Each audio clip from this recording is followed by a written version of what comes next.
Man, let's go. Come on, Brad. Yeah. Tell the people what's happening, Brad. We live, man. We live. Let's go. Let's go.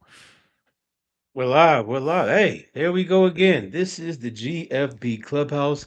Thank you for joining in this evening for another wonderful conversation. And I know there was a little bit of a delay, but thankfully we come together, we collaborate, and we work through the issues, and we still here anyway, just to talk Mhm. about one of the subjects that I know is popular and I know you guys are interested in, whether you're watching with us live or whether you watch the replay. Everyone knows that right now AI is taking over everything in an age where it's replacing jobs, where Claude and ChatGPT are pretty much used as ubiquitously as either Google or YouTube, how much AI is too much AI time? Is too much AI. Right now, there are studies that are showing that there is brain atrophy and people who are lacking the ability to critically think because of their dependency on AI. So today, as men, as black men, using AI in this digital age, how much is too much and how much Ubiquitous. should we use how much sells. So again, I have my brothers here with me, Mr. Gregory Rutledge and Mr. Rod Brinson.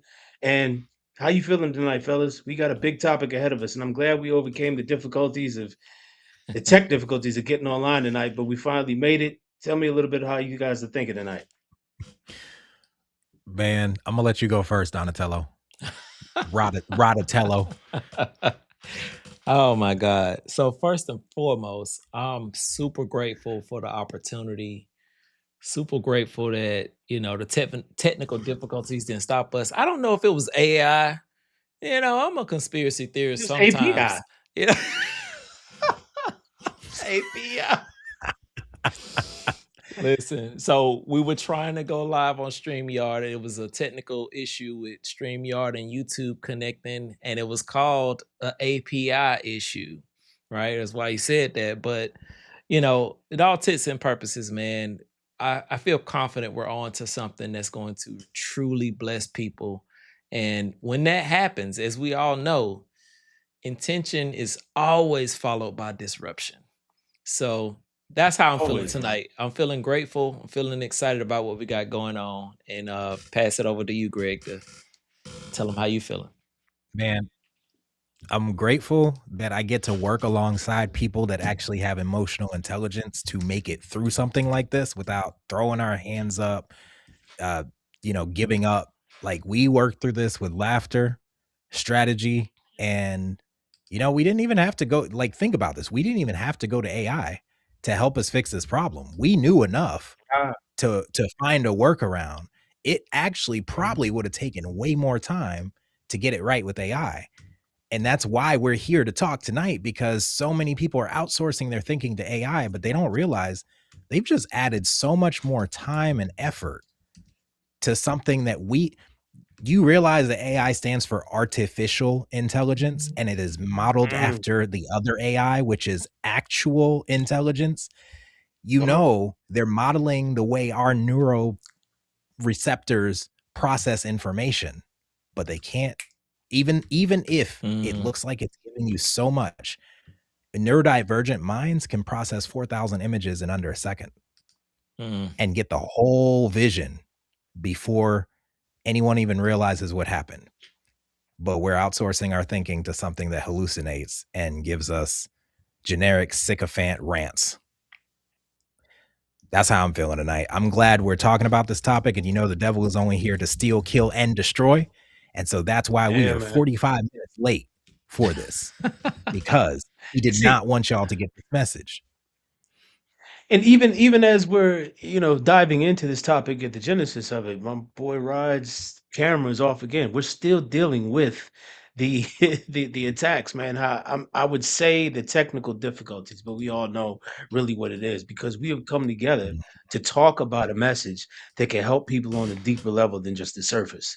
And when there is yes. anything like that that's involved, where the soul is going to get nourished, where the spirit is going to get fed, there the enemy loves to show up to make sure that that does not happen. But thankfully, Mhm. we have the resilience and the know-how and the gumption to just push through.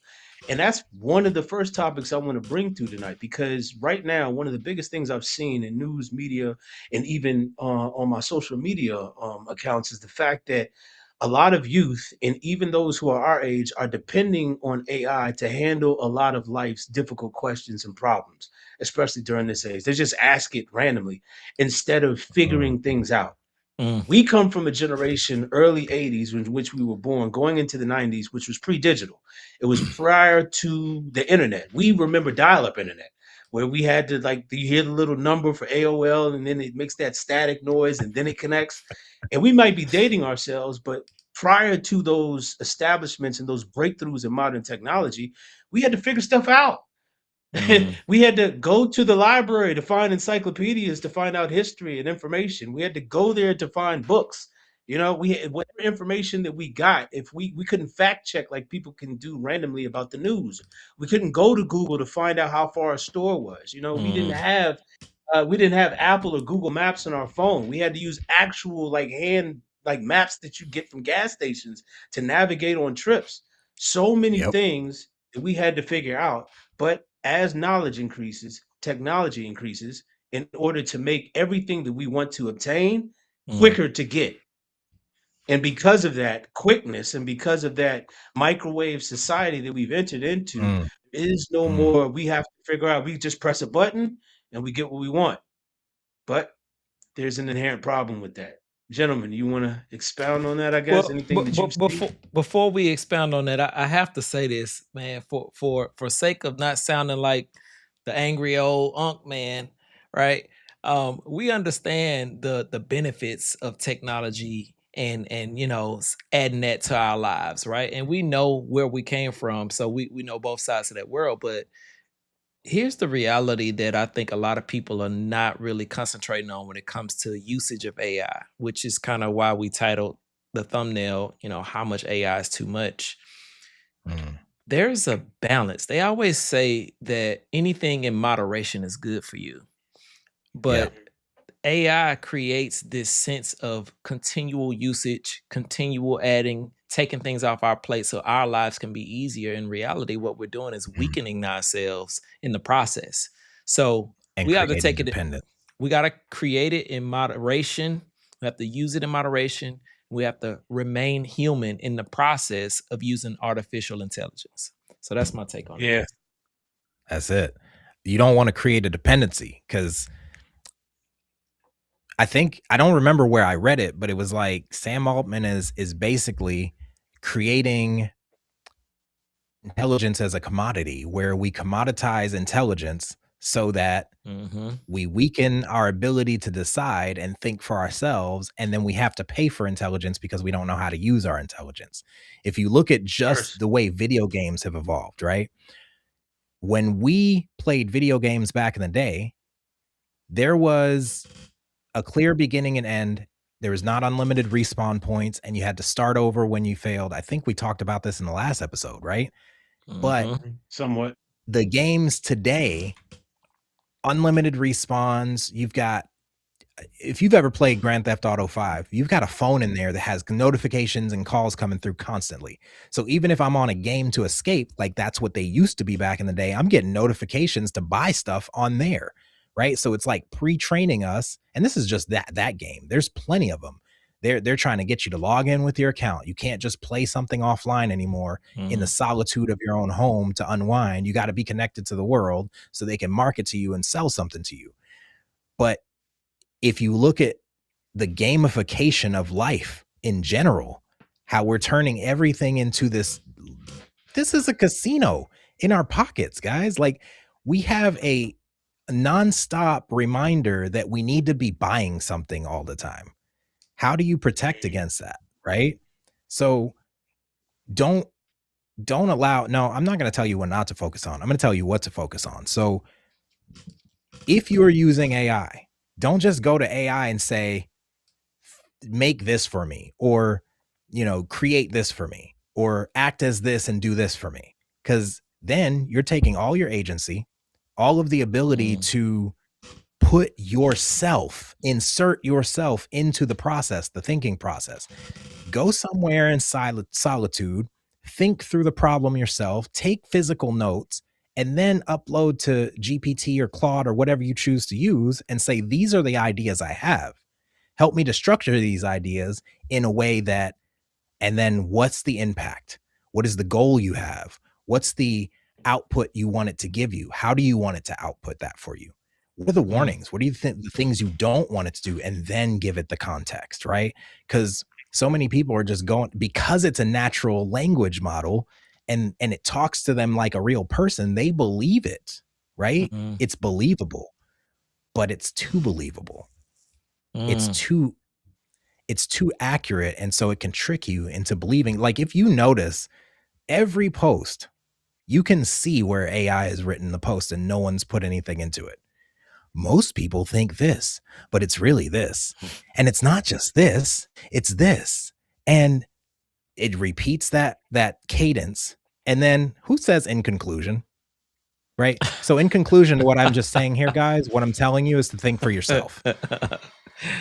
Yeah, You nobody. ain't never lie about that, man. The cadence of AI and what it gives you, especially when people cut and paste or they read from scripts, is pretty noticeable now. But I find it very intriguing that a lot of people that I follow have said it's like this whole AI wave and dependency and how much people use it is only now going to create a thirst or a hunger for authenticity. So Yeah. the ways in which we used to fear showing up in front of a camera, that's actually going to be more valuable now because everything is so polished and clean that everybody's initially going to think, oh, this is AI. I mean, when I get on Instagram now, when I get on Facebook and I scroll and I see ads that talk about Higgsfield and other media collaboration apps that make stuff look so real, you know? And people put out products and they put out information using these platforms because they look cleaner, they look more professional. But the average watcher and the average listener is just looking at it as like, yeah, I don't know if this is real or fake. So we begin to have these mind games as to what is authentic and what isn't. And this creates a mental block from receiving the information that's put out there, whether it be good for us or bad, because we're now filtering it through, is this authentic? Is this real? Yep. Or did some bot just figure this out and put it up? That type of questioning before someone speaks subconsciously puts a mental block on what we can receive. But if you see three brothers get on camera and have all the technical difficulties in the world, even during the stream, we ain't faking. This ain't AI. So I think we found our boundary. Yeah, ain't no deep fake here. It's a shallow fake. There you go. Yeah. No, but no, It's a pump There's fake. a pump fake. There's a pump fake. There right? you go. Pump fake. There's a pump fake. There you go. But here's the Listen. reality of it that I think nobody's paying attention to. And Greg, you kind of, mentioned something that I would say is a little bit contradictory to what I'm about to say, but it's only because I'm thinking about this sideways. And I always want to look at it from a point of view that maybe people are neglecting or ignoring. And that is the point of view that we are literally buying ourselves out of a job. We're feeding this monster, this tool that is growing in intelligence and its strength and expanding itself. All of our data and our IP and who we are and our how we talk and how we act, our pictures. Oh, look, I got a new photo of me jumping through a window.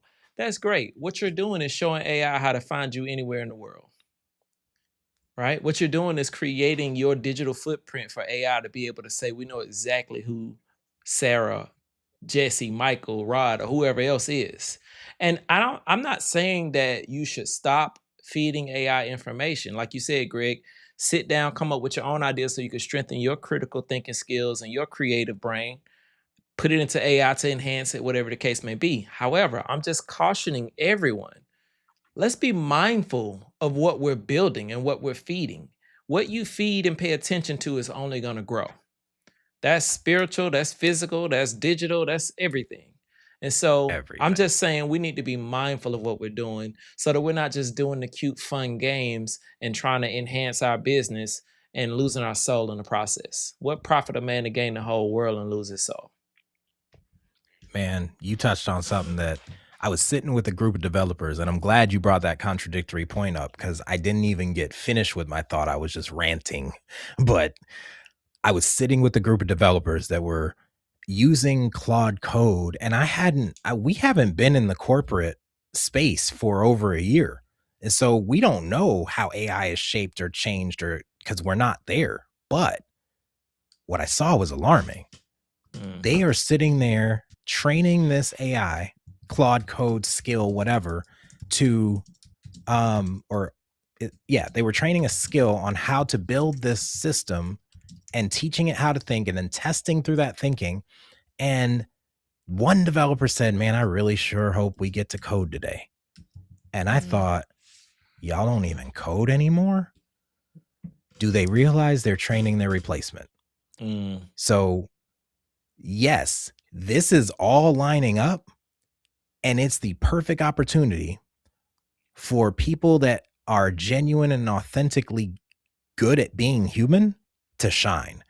I read an article last night and I posted this on LinkedIn. It's something from Business Insider where Palantir from Google or some other company said there's going to be two types of people in the future: trade workers, things that can't be replaced by AI, and neurodivergent thinkers. Because with this influx of information and not knowing what's real or not, you need someone to recognize patterns. You need those people that think differently, that can question the things and see the things that most people can't see because of our experiences with, 280 something different jobs and meeting strangers and turning them into friends. I have a lot of resources to pull from to connect dots. That's how most neurodivergent people are.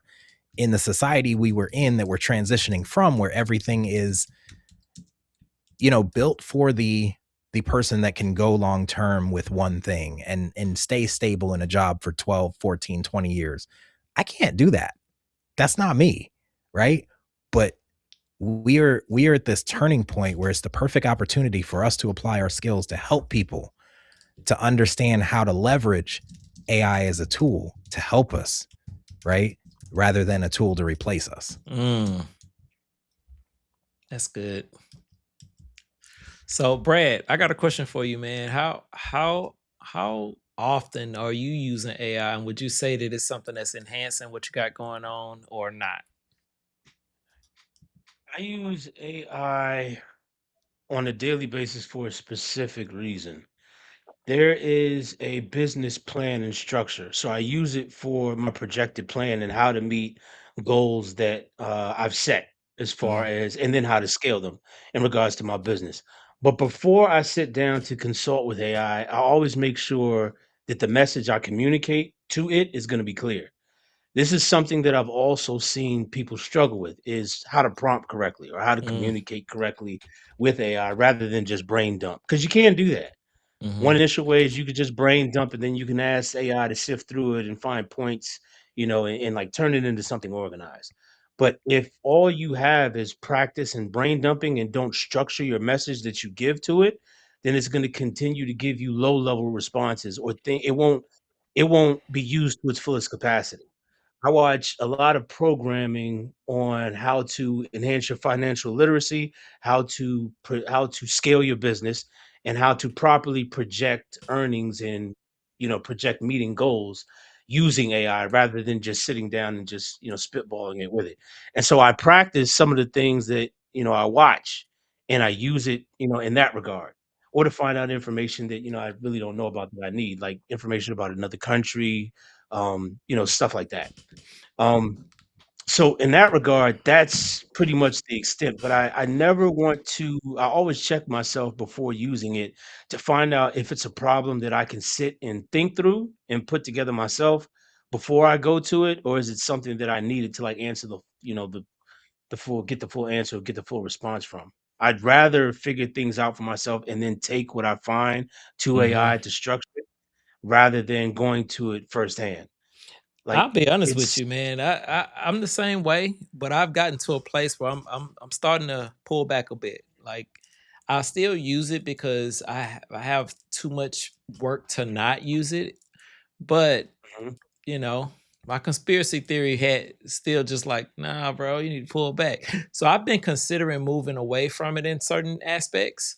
And I'm just at a place where I'm just wondering, like to the point that Greg is mentioning, like, are we writing ourselves out of jobs? Are we bringing on the World War III and Terminator Matrix situation that none of us really want in the first place? I mean, it's to the point now where some of my favorite coaches and speakers are all claiming to be pros and pushing this agenda, and it's not because they think AI is so great that it's going to help you. It's because it's the wave. Like you see Tony Robbins, Gary Vee, Eric Thomas. I mean, Myron Golden, they're all talking about AI from an expert point of view and advancing the agenda. Think about that. AI is so ingrained in what we're doing that we are setting up our own demise. Yeah. It doesn't even When have to money do is it. the metric, it doesn't. And this is the problem that social media has brought. It's a wicked problem. When money is the metric that we measure by, then all morals can go out the window. So as long as people are paying you to force the agenda ahead, of course it's going to go, right? But there's a point you made that I wanted, you said, like, how much are you using? And you said, my conspiracy theorist in me says to pull back a little. Wise decision, young Padawan. So seriously, think of it like when you get a mentor or a coach or a teacher that just gives you the answer, that's like giving a man a fish. You'll feed him for a day. Right? But when a mentor, coach, spiritual advisor, trusted friend gives you a question, you may not necessarily have that answer now. You'll give them an answer. But what's going to happen when you walk away is that question's going to fester. It's going to grow. It's going to bug you until you get the answer. And so you go away thinking about that on loop until you get your answer, right? And when you get your answer, that answer sticks because you did the work to answer that question for you, not what someone else. Because if someone else gives me an answer, I can always go back to them and say, look, that answer you gave me didn't work, so you suck, right? But if I have to answer this question for myself and I get that answer and I try it and it doesn't work, that's on me. So I need you to take that frame and put it for AI. If AI is always giving us answers and those answers always seem perfect and well, and I'm the best thing since sliced bread, and oh, you're a genius, this is great. Ask it what's wrong with the input or the output that it gives you. It's going to give you a list of everything that's wrong. Well, then why did you give it to me? Right? Well, I thought we were friends, GPT. Why'd you give this to me then? I'm serious. Try this out for yourself. Give it full input, full output, goals, warnings, all of that. You think you're going to get this best response. It's going to gaslight you and make you feel like, oh yeah, this is great. Then ask what's wrong with it and watch it. Yeah, you know what? It's this, this, and this. It doesn't have this, this, and this. Then why the freak did you give it to me? And then, so have it ask you questions and then go off in your solitude, answer those questions. And now you have the thing for yourself and it sticks with you because you did the work. So it's a great thinking partner. If you got large data sets or you want to create a spreadsheet or summarize it's a large language model. I got a lot of language. I need to be condensed into something that I understand. That is what the GPT is best at. But you are not going to replace my thinking. You're not going to replace me. And you can't fit this in a GPT. A GPT will never be able to mimic this. Not at all. Right. It doesn't have that soul. So I'm going to tell you about a time real quick. I was on the beach in Clearwater, Florida a couple years ago. And I had this idea after talking to Myron Golden. I said, Myron, you always say that thinking is the hardest work that most people never do. Maybe I don't understand thinking. So maybe you can tell me how you think. And he said, well, Greg, it's like this. And he puts his hand out and he says, I take a thought and I look at it from this angle. Then I turn it around and I look at it from this angle. Then I flip it upside down and I question my answers and I answer my questions until there's nothing left. And the image I got was a cube. And there's 4 sides. And those are the 4 different personality types. And you have the positive aspect of any fact and the negative aspect of any fact on this cube. And I was like, oh, so he looks at it from all these different perspectives so it can speak to people fully. Then he thinks of all the positives and all the negatives. This is 6-dimensional thinking. So I go off with that. We go on to the beach. This is at the mastermind. And I'm thinking on the beach. And on the beach, even though people say that you can start a business and work from the beach, there's no Wi-Fi at the beach. There's no connecting. There's no place to Hotspot. plug your freaking laptop in, right? Yeah, and it's iffy, right? So I'm there. I don't have my laptop. You can't do this from your watch. I can't do it from my phone. I don't have my phone with me. I'm in my, and I'm trying to think through this. And this is where I realized that AI got me. I'm trying to think and my brain hurts. I'm trying to flesh out this idea. And my first thought was, man, I'll just put it in GPT and flesh it out. And it just skipped over thinking through it. Like, let me just put it in GPT and let it do it for me. That was when I started pulling back. And that was about 2 years ago. Because it hurt to think. That's not okay. I love thinking, right?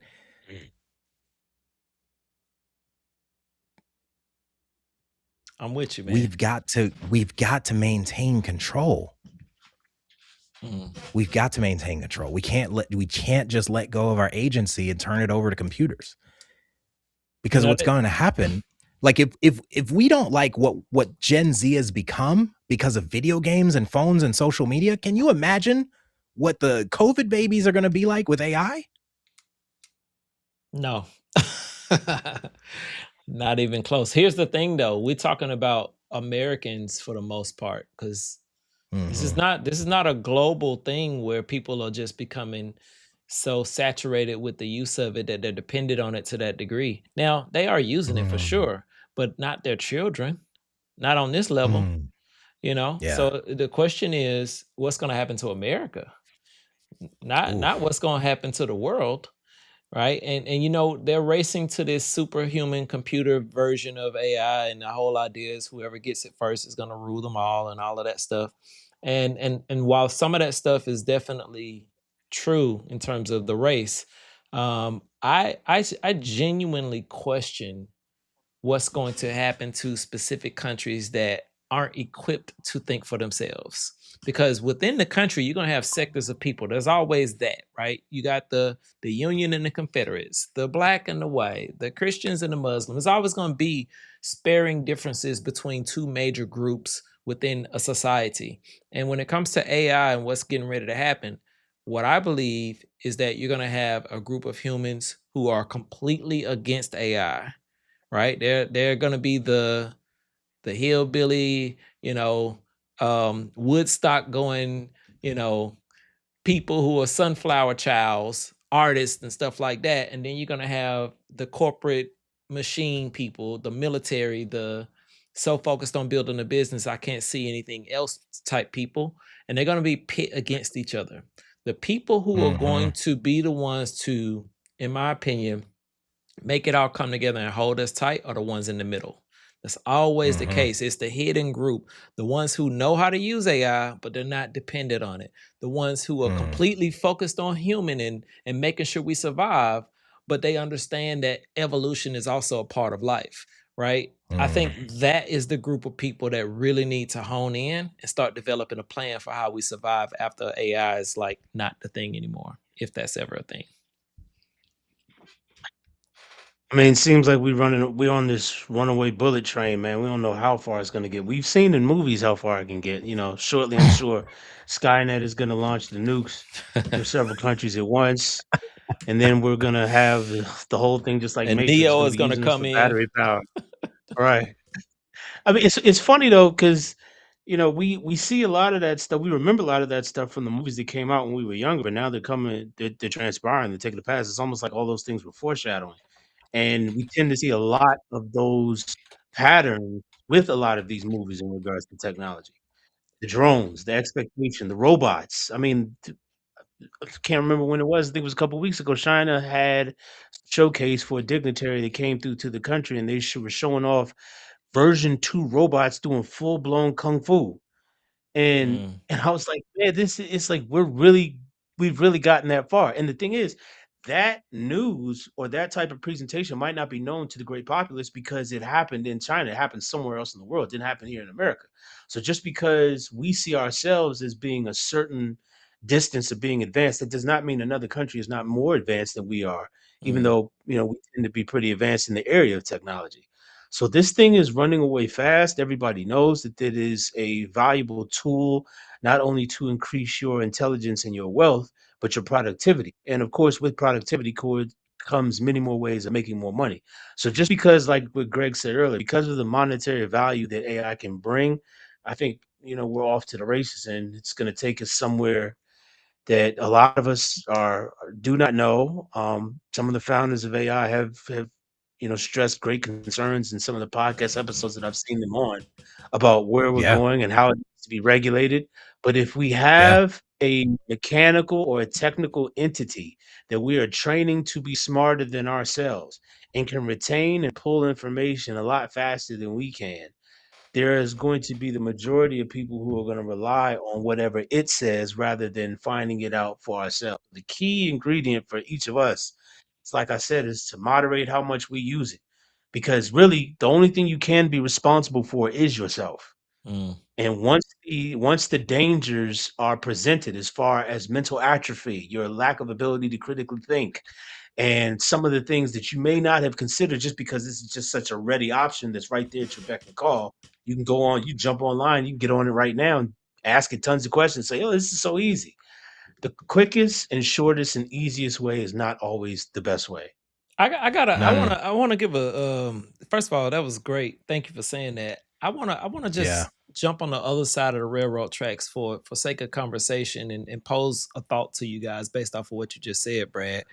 Um, you know, they said the same thing about the internet and video games and cell Man, phones man. and Yes. everything else. So, when it comes to people that didn't want to get a personal computer, they felt like that was too much, or people that was stuck on the radio and they felt like TV was too much. What would you say to those people who recognize the sign of the times, advance with it, and they're perfectly fine now? They didn't stand next to no microwave and get their brain fried. So All right. what would you say to them I about would AI? Well, the difference with AI is AI is an entity that can think and be automated and do for itself. The internet has to be activated and has to be managed and gone through. Video games the same way. If my Xbox is off right now, if I cut it on and I pick up the controller, then I control it. And it doesn't think for itself. Mm, It does whatever I tell it to do at the moment I tell it to do it. AI, mm. I mean, shoot, Sounds there's kind of like agent mode it in sounds kind of ChatGPT. like AI though. AI, No, my no, chat no. Until GPT, you talk about agentic and um the generative AI that can fix its own code, right? because it's That's removing what I'm the saying. human from the yeah, it's removing the human from the element and it's fixing itself. And that's what they're working towards is I forgot what they call it. The AGI, no, Right, the right. The supercomputer I was talking about, but we're not there yeah, yet, though, yeah, right? We're not there yet, right. and the argument that we're having is that people using ChatGPT too much is burning their intelligence out in the same way that the microwave was burning their brain out. So my question to you Yeah. is, you just said, yeah, the difference between it is the computer and stuff like that. You had to pick it up and actually do something. It's the same thing with Mhm. ChatGPT. I have to go on there and type something for it to do something. It's not working in the background without me. Well, hold on. It's Let's doing that for address some this people. comment real quick because this we're here for them, right? Did you guys see about the Full Manager AI store? When you get a chance, check after this. It's pretty scary that CEOs would hand over jobs to soulless code. I'm curious now if you could put it in the chat, big nerd fashion. What is this Full Manager AI store? Because I'm curious because it's right on the topic that we're talking about. Is like, yes, you have to put the input. Yes, you have to control it, but um we are literally training it with every like there's people that go to ChatGPT as a therapist. There's people that fall in love with ChatGPT. There's people that Yeah. I've talked to people and they're like, well, I just put it through ChatGPT and it said this. I'm like, you cannot trust something that hallucinates. That's like asking an acid head or someone that's been tripping on hallucinogens, like what the time is. Yeah, Time is not a thing to them when they're tripping. yeah. Time is moving fast, slow, and it's breathing and it's colored. Like, what? No.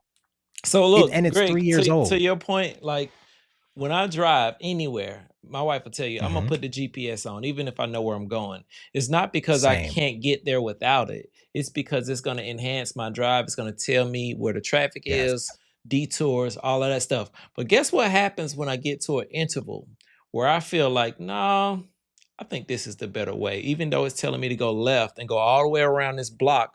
When I've been over here for the last 20 years, and I know that if I just go right here, I could turn left. And, I make my own human intervention in the midst of being educated by this AI tool.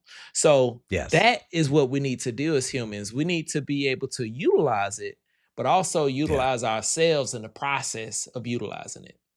You know, Yeah. when I went on the news interview, we were talking about AI briefly, and I said, the problem with advancing ourselves is we forget to advance ourselves. So we're so focused Mhm. on using this artificial intelligence when we should be focusing on making our art official. It's just like it's one of those That things we was the just gotta bar. focus Yeah. on. So I'm with it.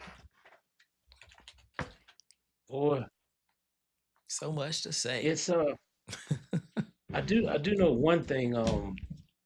I was actually counseled to do it when I first started using AI, and I procrastinated. I didn't do it initially, but to set up a custom GPT or an agent, or I've gotten into customizing and framing my AI to do it to for it to help me in the best way possible for what it is I have to do.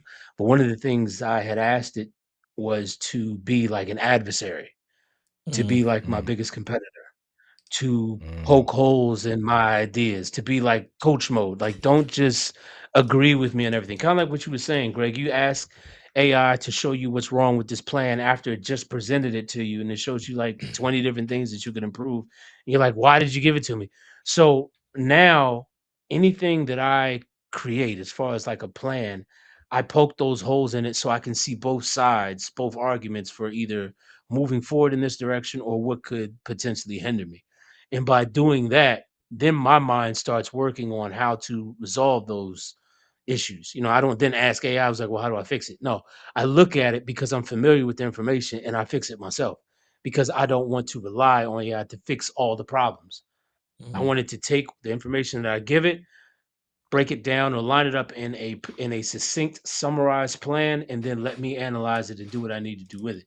It's like you said, it's a large word processor almost. It can He- take whatever we give it and make it, compartmentalized. So you tend to Yeah. use it that way in order, but again, that's just with me. And I'm Right, doing this so that my critical thinking abilities do not languish. So right. for Mm. that would be like a suggestion. If you do plan to use it, find out, like, take a serious look on how much you utilize it and what you use it for. And if you find yourself being a little bit too dependent, like it's your spouse, take a step back Here and and find a and different way to communicate. and to that point, Brad, because that's a great, piece of it. I think we understand as a whole moderation, don't lose your critical thinking, work on your brain muscle outside of AI. But here's the danger that people don't really focus on that much when it comes to AI. It's becoming the one source to rule them all. It's becoming factual without any kind of inspection or auditing. We Yeah. trust that what ChatGPT gives us is fact, and Yeah. we trust it blindly. That's going to Yeah. increase over time to the point Yeah. where ChatGPT is also writing about us, and it's labeling it as fact, especially as the information disseminates across the web. So just like a person can post a picture of a famous person dying and we got to go check and see if it's true, at some point down the road we're not going to know whether or not it's true, because the information across the web is going to be the same. And once chat associates what is posted across the web, SEO, AEO, and GEO, as fact, it's going to remind itself in memory that that is fact and tell the whole world when they ask about it. So now we're going to be Kind spreading of like lies as if it's true. kind of like Google's doing right now, right?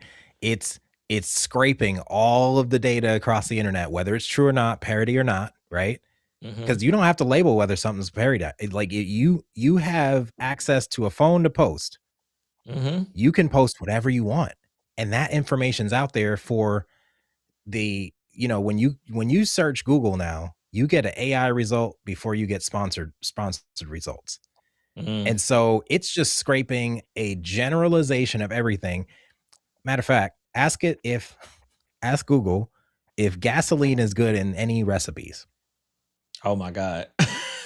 You are going to be alarmed. It's going to say yes. Look, there are some recipes that use small amounts of gasoline. Are there really? Hold on. You said ask Google that? Google is telling the people that? That's Man. wild. Man. That's wild. Question everything. Question everything.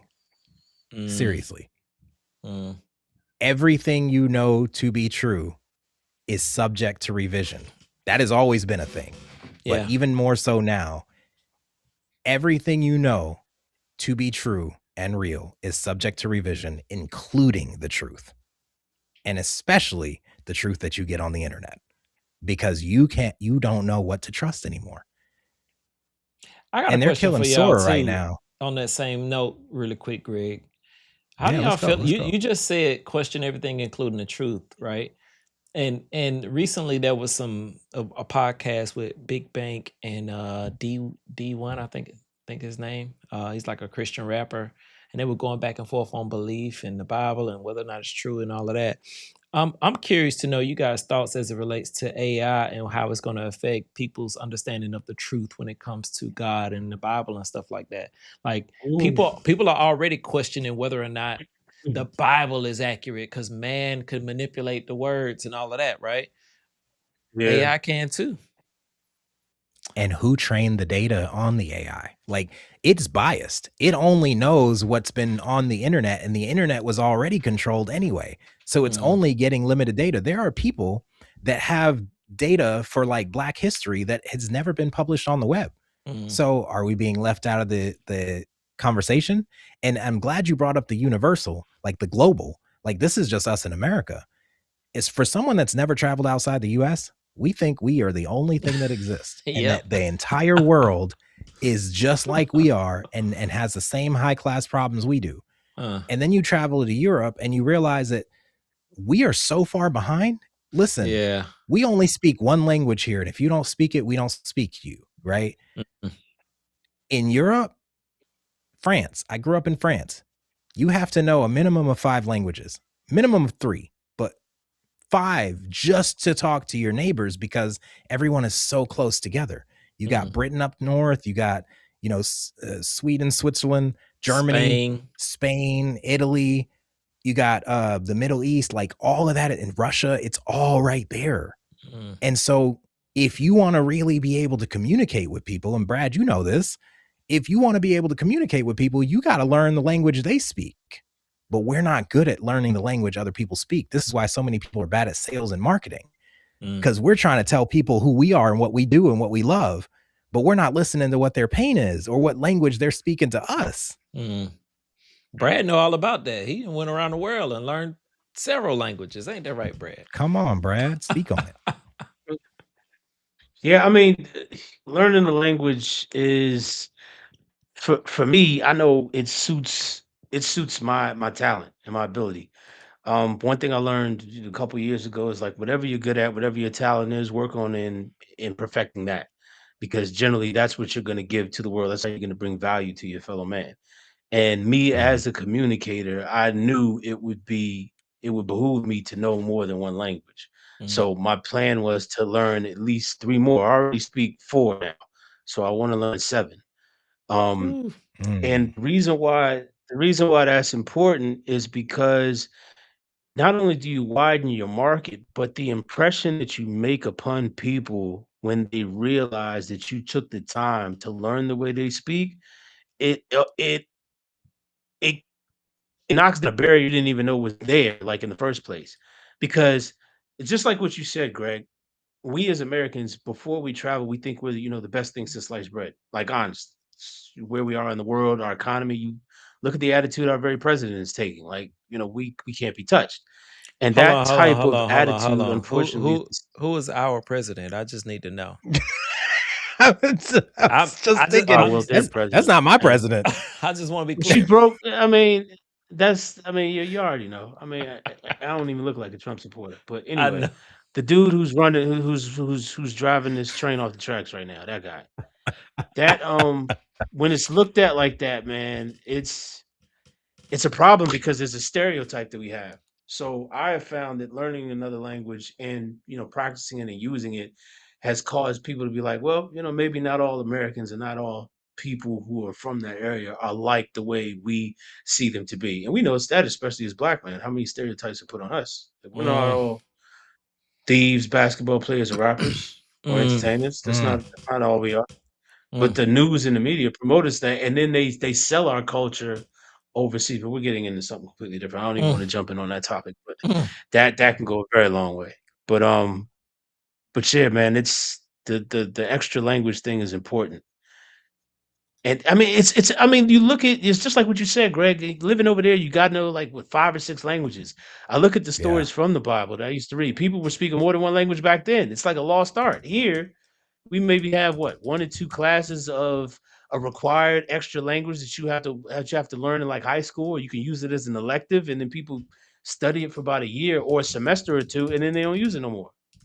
Mm, No, they don't. It's memorizing to regurgitate. It's not Yeah. embodying, experiencing, practicing. Like, I learned music theory in a class with pianos that we never turned on. We were filling out things on a paper. I never got to hear how the notes, like, I was learning to draw music through theory from a book, not playing music. That not you, Siri. See, AI over here listening in. Shut up. Go away. Uh always I'm glad you listening. Serious? brought Cause up what? for real. I'm glad you brought up this the Bible, because I thought about this earlier when you were talking about, how AI is changing things. And if you've ever read Numbers and they're going through the genealogy, and it's like Mm-mm. some so and so, descendant of so and so and so and so and so and so. We think now, right, with all of the capabilities we have, why are they repeating this so much? Right? But before we had the internet, we had the printing press. Before the printing press, we had scribes. Before scribes, we had to use our memory. We had to tell stories over and over and over again so that we could retain information.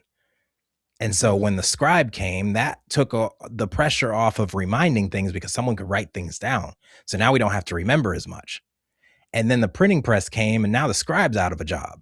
And then the internet came, and now what is the printing Well, press print for? press. Right? So now AI's come. Well, social media came. Now what's the need for actually getting in person when I can just create the life I want online and create this image that I want everyone to believe? Now I don't have to really go in person. I could just fake it, right? Fake the funk. Now AI is coming along, and I don't got to think. Mm, I don't have to sit there and analyze all this data. Okay. mm, mm. Man, listen, y'all are hitting on so many points, but I would be remiss if I didn't say this. And I brought this to you guys up. I brought this up to you guys offline. Talking about AI in the Bible, I'm actually studying Joshua right now, and it mentions Mm. the word AI, but it's in the form of a city. Mm. City. and Yeah. and I'm studying it, and it's just deep to me, man. It's not coincidence, I don't believe. For those of you who don't know, Joshua was trying to take the children of Israel into the promised land, and he had to defeat certain enemies. He had to wipe them out completely in order to get to the promised land. And one of those said enemies was the city of AI, and in which Hmm. the definition of it is like a heap of ruins, or a place of Mm. ruin, or you know what I mean. It's a place of destruction, and I thought that was very interesting. But here's the thing that happened in chapter 7. The spies went to see what was going on in this city, and they came back and reported and said, "Oh man, they're not that big. We could just send a few soldiers over there and we can wipe them out." Well, they went Hmm. over there and they got killed. And so when the report came back, they were like, "What happened?" Because God had been with them the whole time. And so what God basically said was, "Y'all violated my covenant and you didn't do the commands I told you to. So that's why you're getting wiped out by this thing that is all about destruction." And so I'm Mm. wondering, like, as we venture off and use more of these things, we already known, if I'm not mistaken, as a country that's full of evil, right? Not that there aren't any other countries that are full of evil, but specifically talking about America and some of the issues we've had as a country over the historical time that we've been here. Um, Mhm. it's almost like if we don't get ourselves corrected, we're gonna find ourselves doing the same thing. Oh, it's just Iran. Oh, we could just go over there and bomb them. Oh, it's just China. Oh, we could just, we're so powerful and big and strong. We better get our act together before it's too late. Come on, man.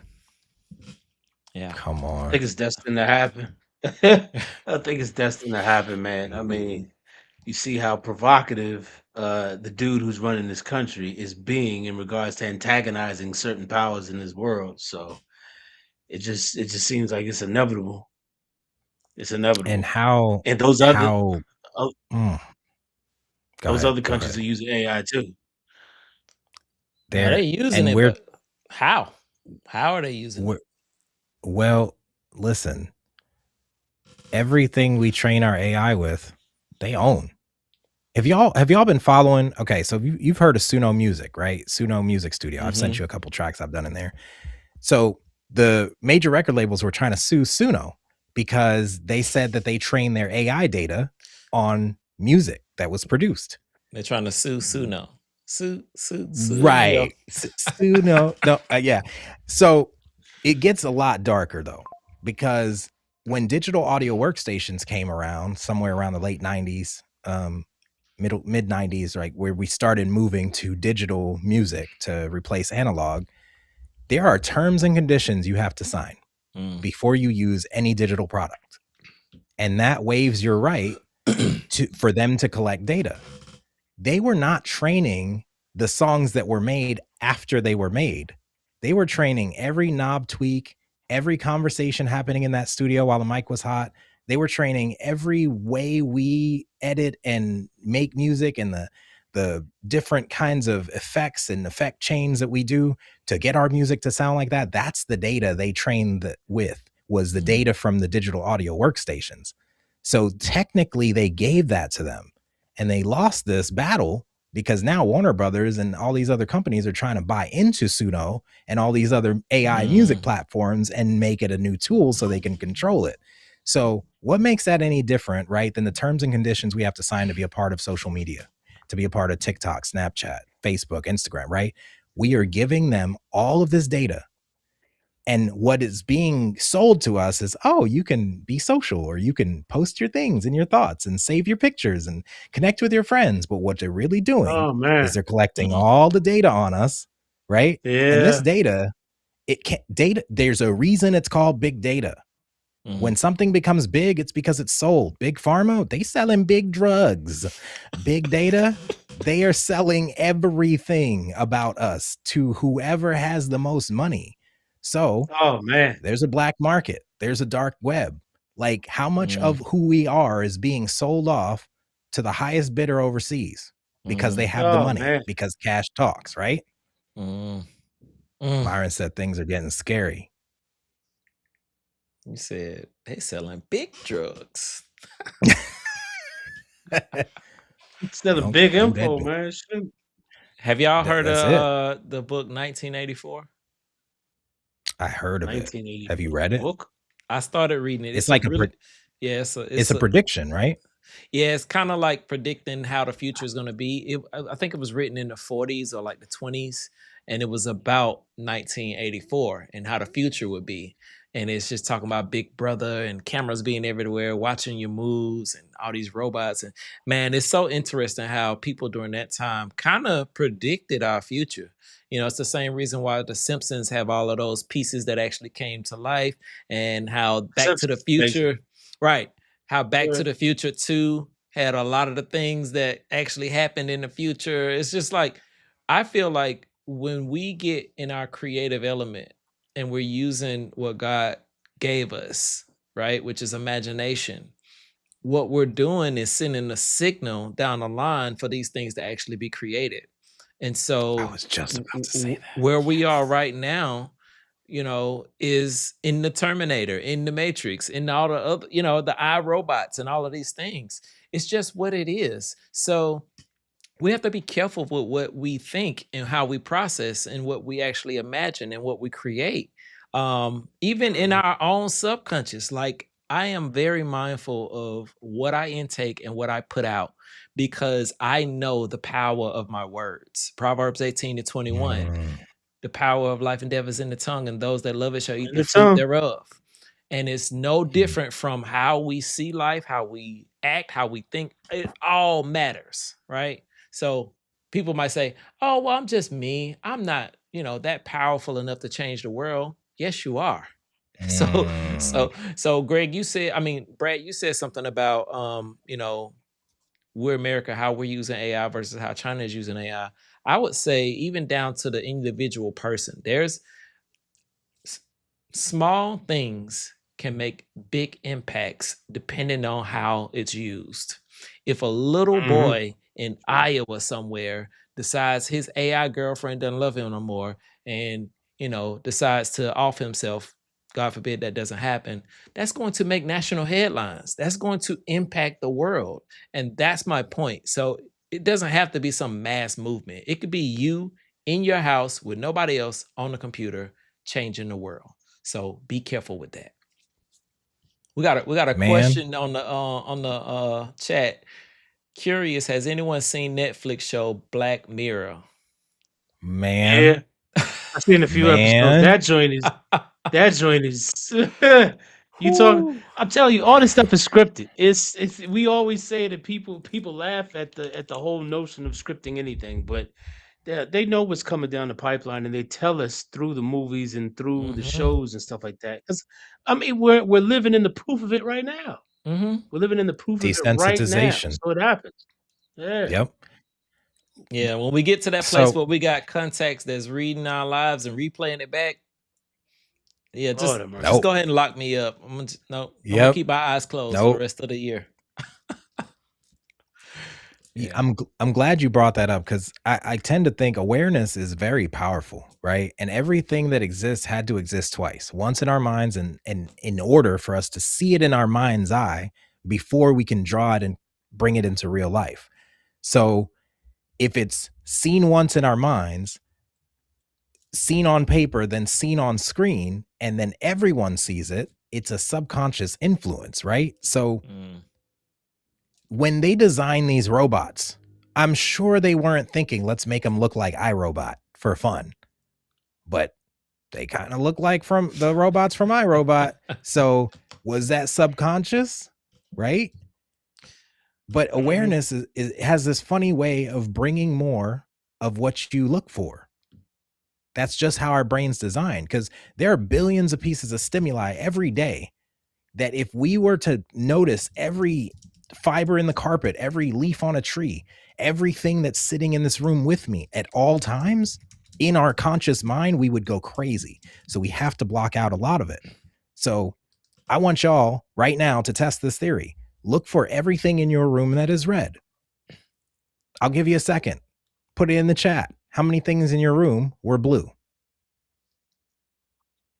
What? Don't look again. How many things were blue? Oh. Don't look around, right?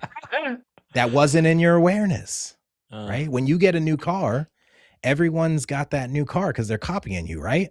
At least that's what you think when you're in your teens. mm-hmm. Then you start to realize, no, it's just because I am now aware that this car exists. Yeah. So what we bring into our awareness, we have to realize that that's just because that's our awareness. That's why a lot of people are struggling with communicating their expertise and who they are, because once something becomes known to you, it's your new normal.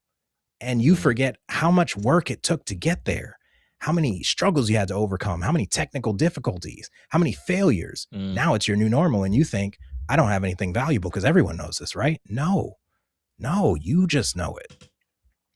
We got to open our minds to more than just us. And that's the same with gratitude, right? It is impossible to be miserable and grateful at the same time. I dare you to try it. Try being in a bad mood. You done stubbed your toe. Man, I'm so grateful I have a toe. Right? You can't be mad at it anymore. Thought. At Right. least you have a toe to stub. That's real. That's real. I saw a thing that went viral online the other day of a girl who met her boyfriend for the first time. She didn't tell him she was bound to a wheelchair and some other things. And like she's recording his response and his face, bro. It said it all. He's just looking so mad. The comments were saying that they're married and they're just messing around. But can you imagine showing up and not knowing the girl that you've been talking to for the last 6 months online is bound to a wheelchair? You're in love with this chick and she is in a wheelchair and you didn't know it. Do you think she's wrong, or do you think he should just focus on the love aspect instead of her ability? And somebody in the comments talking about she just want him to roll with it. I was that is not okay. Yo, the internet has no chill, man. What the hell? They don't care. They don't care. She just want to roll with it. I was like, but I'm bringing it up for a reason. I think all in all of what we're saying, Greg, not only do we have to be grateful for various things that happen in our lives, we have to find something to be grateful for in inopportune times, when we stump our toe, when technology problems happen, when you're on the beach and you can't get to your AI notes. We have to find a way to be grateful for the fact that we're on the beach. We have to find a way to be grateful that we still have the ability to recuperate our thoughts and the things that are so subject to AI. We can still go back and retrain that. It's like muscle atrophy. As long as you have an arm, you can get your nutrients up and work that thing back where you have that muscle. So that's the key. If you don't hear anything else, hear this. When you find yourself depleted, just know that you can be replenished. When you're down on your luck, find something to be grateful for so that you can bounce back and realize that you can't be focused on that negative energy. That's the key. That's the key to success. If you're stuck, that is the key. It's not, oh, Chad, let me help. No. The key is looking at your life, finding something to be grateful for, at least 3 things, like you said, Greg, and letting that letting that revive you, letting that give you your heartbeat back. Because we all get there. How do we get out of that is the question.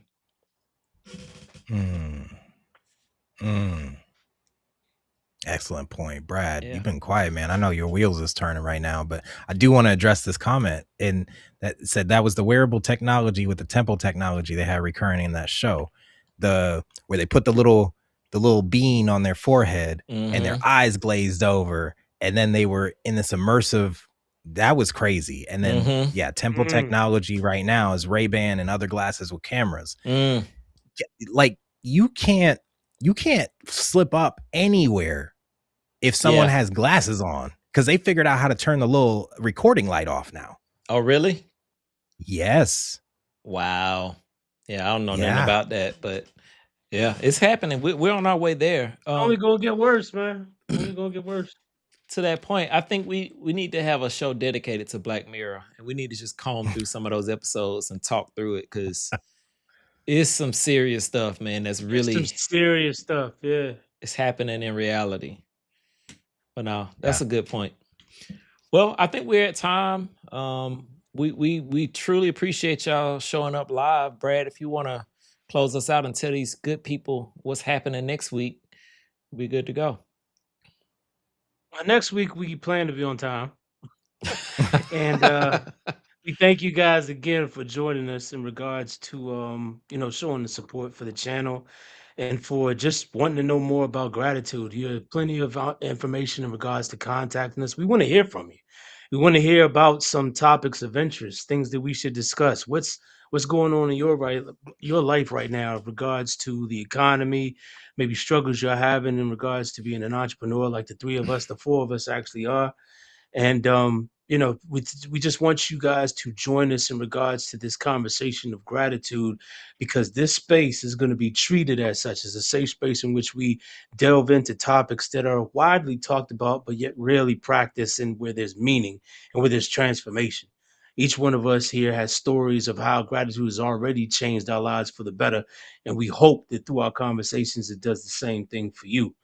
So always remember, just a little bit of AI can go a long way, but let's not depend on it as if it's Jesus. Come on. To say like that. Yes, The sir.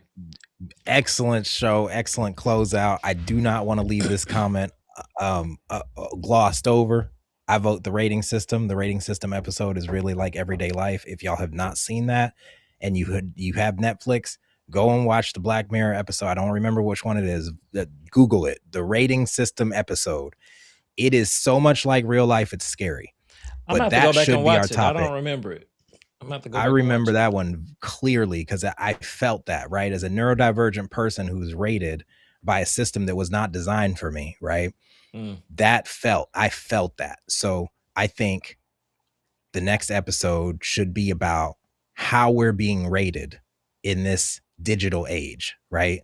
Because, I mean, think about it. We get on social media and what's the first thing we check? Our notifications. Did someone like me? Did someone feel good enough to talk about something I said? Did someone share what I did? And then what happens when you look at that? You're in this loop of, well, why isn't anyone liking it? Social and you're epidemic. watching it like a watch pot, right? Yep. Yeah, we definitely got to discuss Social that. epidemic. Brad, I kind of got sidetracked because all our technical difficulties. Don't we normally close with like a final thought or something? What is it that we do? That's the summary. If you guys had one thing of most importance that you would want to tell the audience, what would that one thing be? Mine was stated as, just a little bit of AI go a long way. Let's not fully, be dependable on it as the days go forward and be mindful of the skills that we already possess. And remember to exercise those so they don't atrophy, just like a muscle that you don't use. It's going to become weaker. And we don't want to go down that road, especially for the younger generation right now who are growing up with this thing. Like we didn't have it. But they who have it, at the ready, that's even a bigger problem. So fathers, brothers, uncles, those types of look out for the younger generation in regards to how they use it. I guess I'll go next. I would caution us to be intentional. We have to be intentional on purpose. That's going to be the key because if we're operating from a place of cruise control, of maintenance mode, then we're just going to go wherever the wind blows us. I would say for the older generation, and you know who you are, okay? I ain't calling you out. I'm just saying you are in the older generation. You got to be intentional about wising up to the things of today and understanding what's happening around you and getting familiar with technical systems and AI and all of this stuff. You have to be intentional about that so that you're not left out in the dark. And for the younger generation who is very wise when it comes to AI and social media and all of that, you got to be intentional about being human. You got to be intentional about going outside and touching the ground and, just living life without your phone for a minute, right? You'll be okay if it's 10 minutes go by and you don't look at it. And then for the people that are in between, we got to be intentional about both. We can't get caught up on either side of that web where we're on the end of the street yelling at the young bucks, calling ourselves unk and sounding silly saying, all this new music is terrible, right? But we also have to be intentional about the opposite side of that, where we don't lose sight of going outside and touching the grass and, riding a bike and tapping back into our youth. Last thing I'll say on that is we're all, focused on being men of God, women of God, if that's your belief. But we also got to focus on being a child of God. We also have to focus on the youthful side of who we are at all times. So we just got to be intentional. That's my last comment. Man, y'all made so many good points. We could just drop the mic and end it there, but I'll say this. One of the most repeated phrases in the Bible is do not be afraid. Do not be afraid. So experiment, play with it, test it, get to know it, learn it. It will teach you itself. Do some research, play with it, try it, test it, ask it what's wrong with it, like the outputs it gives you, like really make sure that you are not getting left behind, because every generation that was replaced by something else, someone that was unwilling to at least have an open mind, was left behind. And the people that know how, and this is an acronym, the people that are honest to others and themselves, that are open-minded to new things that are outside of what they already know and are willing to try new things, know how life works, and how to advance. So be honest with your AI, be honest with yourself about your AI usage. Be honest in looking at the feedback and understanding that it's just a prediction. AI is a prediction model. So it's going to give you what sounds the best based on what you gave it. So garbage in, garbage out. Be better at prompting. Ask it to tell you how to prompt it. Ask it to ask you questions. But whatever you do, do not be afraid. Run the experiments, test it out, try it for yourself. Don't just shun it and be like, oh, because there's so much this versus that. We're trained to think in duality, and I want you to be a paradox. Be both. Yes, and it doesn't have to be either or. You can try it for yourself, form your own opinion, think for yourself, and then you can be part of that people that are in the middle. You're not anti-AI, you're not pro-AI, but you know enough AI to be dangerous, but you also don't let it replace you. And that's the paradox you want to be in. Love it. All right, Brad. Oh, with that, man, we thank you guys for joining us for a whole nother episode, and we will be with you next week, 7 p.m. Tuesday evening. Look for us there. Brand new topic. We want to receive your input in the meantime. We look forward to connecting with our audience yet again. But be blessed until the next time we meet and see you again. All right. We are grateful for you. Peace. Peace.